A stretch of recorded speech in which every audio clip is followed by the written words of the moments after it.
bonjour et bienvenue sur l'émission Internet La Grâce du Salut. Soyez la bienvenue et toutes nos excuses par rapport à l'interruption de la dernière fois. Soyez les bienvenus, que le Seigneur vous bénisse. Tous ceux qui nous prennent en marche, que la paix de Dieu soit avec vous au nom de Jésus-Christ. Mais cette émission consiste à vous faire connaître réellement la délivrance dans toutes ses étapes, dans toutes ses formes, les 3 étapes de la délivrance, c'est-à-dire la délivrance d'Israël en Égypte, qui vont d'abord combattre les dieux égyptiens, qui vont d'abord combattre le courroux du pharaon par la puissance de l'Éternel. Ce fut la première délivrance avec l'entremise de Moïse, prophète de l'Éternel, qui a donc exercé pleinement son ministère pour que le peuple d'Israël puisse sortir de l'Égypte. C'était donc la première délivrance. Après, la deuxième délivrance, ce fut la traversée de la mer Rouge. Et la troisième délivrance, ce fut la traversée donc du désert. Nous allons donc tout au long de cet enseignement avoir l'occasion d'entrer en profondeur pour que chacun de nous comprenne donc les nécessités donc de cette délivrance.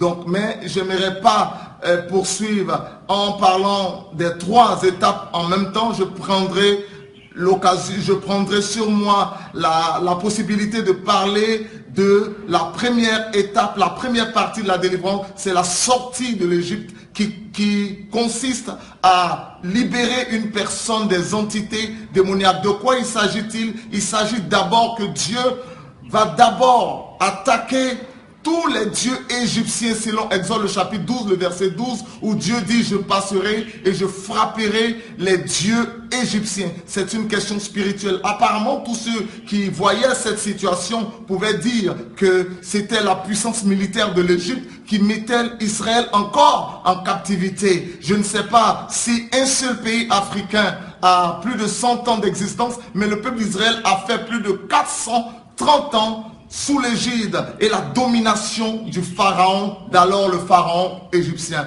Et donc, pour pouvoir libérer ce peuple, Dieu va exercer 10 plaies en Égypte, mais ces plaies sont des dieux qui sont frappés parce que les Égyptiens adoraient des dieux, et c'était ces dieux-là qui mettaient en captivité les Égyptiens, les Israélites dans l'Égypte pendant toutes ces années. Et remarquez que pendant toutes ces années, aucun Israélite n'a pu avoir le rang distingué d'administrateur, de comptable, ou bien tout simplement a pu rentrer dans la législation égyptienne depuis le temps de Joseph. Donc vous allez voir que le peuple d'Israël va être soumis à une rude épreuve, à l'esclavage, et c'était pénible. Jusqu'à ce que la Bible dit en Exode le chapitre 3, le verset 7, que l'Éternel Dieu dit à Moïse: j'ai entendu les cris d'Israël et j'ai vu sa souffrance. Comprenez que Dieu alors va susciter Moïse pour aller maintenant libérer le peuple d'Israël. Mais avant de libérer le peuple d'Israël, Dieu dit à Moïse: je te fais Dieu sur Pharaon.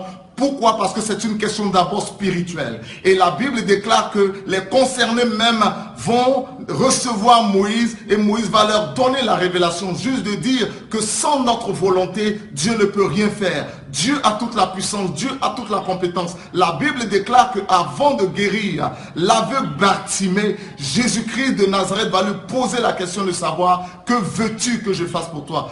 Bien-aimés, sans notre volonté, Dieu ne pourra rien faire. Alors, à partir de leur demande de pouvoir être libérés, Moïse va aller maintenant rencontrer le pharaon en vue de libérer ce peuple vers sa destinée, vers son lieu de prédilection qui était le désert, dans le but d'adorer le Seigneur jusqu'à aller à Canaan. Le but de Dieu, le but du peuple d'Israël, c'était d'atteindre Canaan. Le but que Dieu nous réserve, c'est notre Canaan, c'est notre ciel, c'est notre libération totale, c'est notre véritable délivrance. Et donc, pour pouvoir se faire, Dieu dit à Moïse: va vers Pharaon. Pharaon, à cette époque, était considéré comme aussi un dieu, mais en même temps le gardien donc de toute cette adoration égyptienne. Vous savez qu'en Égypte, il y avait plusieurs dieux qui sévissaient. Il y avait plusieurs dieux. Et donc, la Bible déclare qu'un malheur n'arrive pas hasardement. Le malheur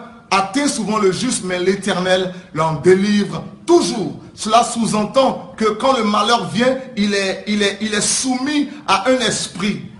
D'autant plus que la Bible déclare que concernant Job, Job était un homme et un ami de Dieu ayant, comme l'on dit, tout pour être heureux. Il avait des fermes, de nombreux troupeaux, des amis très nobles et des enfants très beaux. Mais voici qu'un jour, le temps d'Anodor, le temps de l'orage, lui tombe dessus et dans une catastrophe, Job a tout perdu. Ses fils et ses filles ont été tués et toute sa fortune, on lui a volé.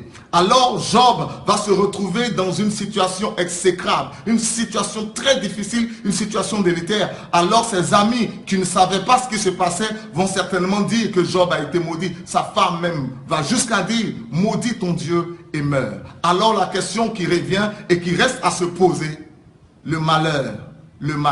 Pourquoi le malheur arrive-t-il? Le malheur, derrière chaque malheur, il y a une réalité spirituelle. Alors ceux qui n'avaient pas l'œil spirituel pouvaient dire que Job avait tout simplement été maladroit. D'une certaine façon, il a connu de l'inattention, raison pour laquelle il se retrouvait dans cette situation. Mais non. Contrairement à ce que l'on puisse penser, il y avait une réalité spirituelle. La Bible déclare qu'un certain Satan, selon Job le chapitre 1, est allé vers le ciel, vers Dieu, vers la divinité.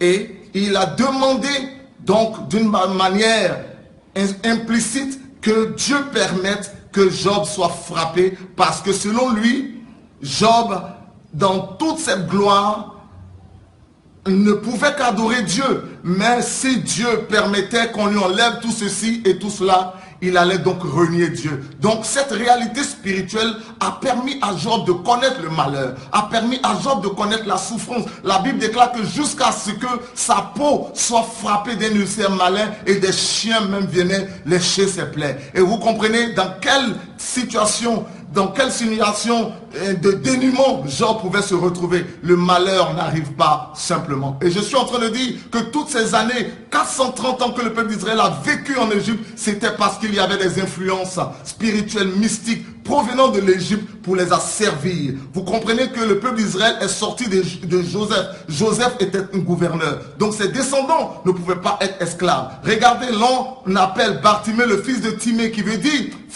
Timée veut dire noble. Comment l'enfant d'un noble peut-il se retrouver mendiant au bord de la route, boiteux et aveugle de naissance? Comprenez que c'est tout simplement une influence spirituelle qui tient ces personnes en captivité. Alors Dieu va commencer, pour pouvoir libérer le peuple d'Israël, va sévir par des plaies. Dieu va frapper. Et la première plaie va être de changer le Nil en sang. Qu'est-ce que cela représente?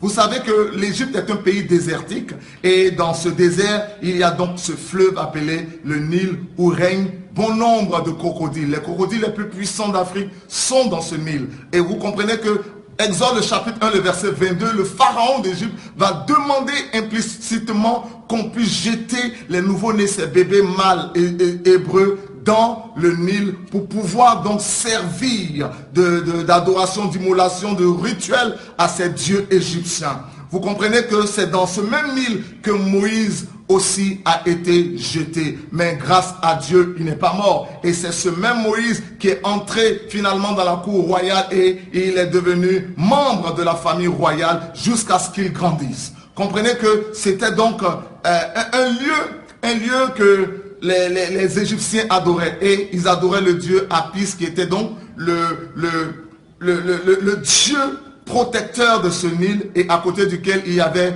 Osiris. Osiris, selon la mythologie et la science, la culture égyptienne, Osiris, c'est le dieu de la mort. Et selon les Égyptiens, le Nil coulait donc dans les veines d'Osiris.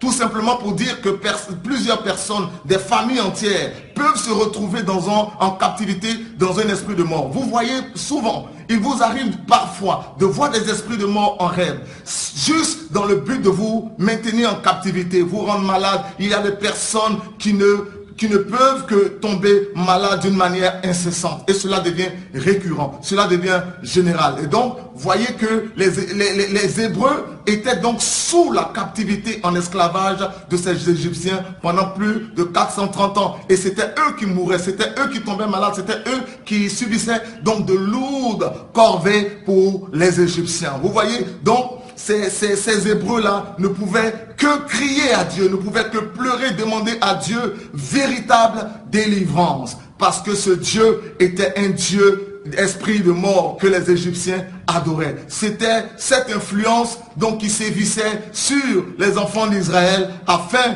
que les enfants d'Israël puissent avoir la domination de l'esclavage du Pharaon. Comprenez alors que quand Dieu appelle Moïse, c'est d'abord pour libérer ce peuple en frappant le Nil de sang. Selon Exode le chapitre 7, vous pouvez le lire, vous comprenez que c'est dans ce paragraphe que Dieu demande à Moïse de frapper le Nil et de le changer en sang. Cela était donc une première action menée par l'Éternel à l'entremise de Moïse. Qu'est-ce que je suis en train de dire à une personne? Tant que vous n'avez pas trouvé l'esprit qui se vit dans votre vie, dans votre famille, vous ne serez jamais libre. Raison pour laquelle la Bible déclare, lorsque vous entrez dans la maison d'un homme fort, liez d'abord cet homme fort avant de prendre possession de cette maison. Donc, Moïse ne pouvait pas libérer le peuple d'une manière militaire. Donc, je suis en train de dire à une personne que Dieu n'a pas donné à Moïse des armes matérielles. Il n'a pas donné une épée à Moïse, mais il lui a plutôt donné un bâton. Synonyme de l'autorité qu'il puisse avoir dans la vie d'un chrétien pour se libérer. Avec une puissance de Dieu pour être véritablement libéré. Alors, le Dieu Apis, le Dieu Osiris va être frappé. Le Nil va être changé en sang. Ce Nil qu'on adorait parce qu'en même temps, le Nil permettait à l'Égypte d'avoir une puissance en culture, parce que le Nil leur servait d'irrigation pour leur plantation, et aussi c'était un couloir par lequel toutes les marchandises pouvaient passer sur mer, sur l'eau, voilà, pour pouvoir alimenter les autres provinces de l'Égypte. À cette époque, l'Égypte s'étendait pratiquement jusqu'en Éthiopie. C'était la première puissance mondiale à cette époque. Mais ils avaient donc ces dieux qu'ils adoraient pour maintenir les autres peuples en esclavage et en domination. Regardez que Dieu va frapper donc l'Égypte à travers donc cette plaie pour pouvoir libérer ce peuple. Mais être véritablement libéré. Donc l'Éternel a exercé donc pleinement donc un châtiment véritable sur l'Égypte afin que le peuple d'Israël soit véritablement libre. La Bible dit lorsque le Christ, si le Christ vous affranchit, vous serez réellement libre. Être affranchi, c'est des étapes. C'est tout un engagement pour être libre véritablement. Et c'est quiconque veut véritablement sera libre. La Bible déclare que si je me tiens à la porte de ton cœur, le dit le Seigneur, je me tiens à la porte de ton cœur et je frappe. Si tu entends ma voix, j'entrerai chez toi et toi, avec moi, nous soupirons ensemble. Et c'est ce que Dieu veut, c'est-à-dire la pleine délivrance, que vous soyez vraiment et véritablement libérés. Alors, après cette plaie, la première plaie, ce fut donc le Nil qui se changeait en sang. La deuxième plaie, ce fut des grenouilles. Les grenouilles qui vont donc frapper l'Égypte, vous le verrez toujours en Exode, le chapitre 8. Vous verrez, Exode chapitre 7, Exode chapitre 8, vous verrez que les grenouilles donc vont sévir, vont prendre toute l'Égypte. Et à cette époque, vous comprenez que l'Égypte, les Égyptiens avaient Erket, qui donc que les Égyptiens adoraient, et ce Dieu avait pour but de prendre la grenouille comme un dieu, parce que pour eux, pour les Égyptiens, la grenouille était sacrée, donc il fallait l'adorer. Et donc si quelqu'un même marchait accidentellement sur une grenouille, il était passible de mort, il était puni de mort. Mais cela avait une connotation spirituelle et aussi une influence négative sur les Juifs qui étaient donc esclaves en Égypte. Et la grenouille, c'était donc un esprit de contrôle. C'est cet esprit Erket qui contrôlait toutes les naissances. Voyez-vous, vous naissez et puis on fait des libations pour vous contrôler, pour contrôler votre croissance. Et bon nombre de personnes d'entre nous vivent ces genres de choses. Voilà. plusieurs personnes, à partir de leur naissance, il y a eu des libations. J'ai le témoignage d'une dame qui est venue dans mon église et qui voulait véritablement être délivrée, mais elle m'a dit, c'est dommage parce qu'elle ne peut pas être délivrée. Je lui ai demandé, mais pourquoi est-ce que vous ne pouvez pas être délivré? Elle m'a simplement dit qu'à sa naissance, sa mère, avant sa naissance, d'abord, sa mère ne faisait pas d'enfant, elle était stérile. Et donc, sa mère est allée avec donc le plus grand sorcier du village devant la rivière. Ils ont fait donc des pactes et des alliances. Et c'est à partir de ce moment que sa maman va tomber, donc sa mère va tomber enceinte. Et après sa naissance, la mère, en guise de reconnaissance, va aller devant cette eau et va faire des libations en guise de reconnaissance et va consacrer cet enfant à la puissance de la rivière et demander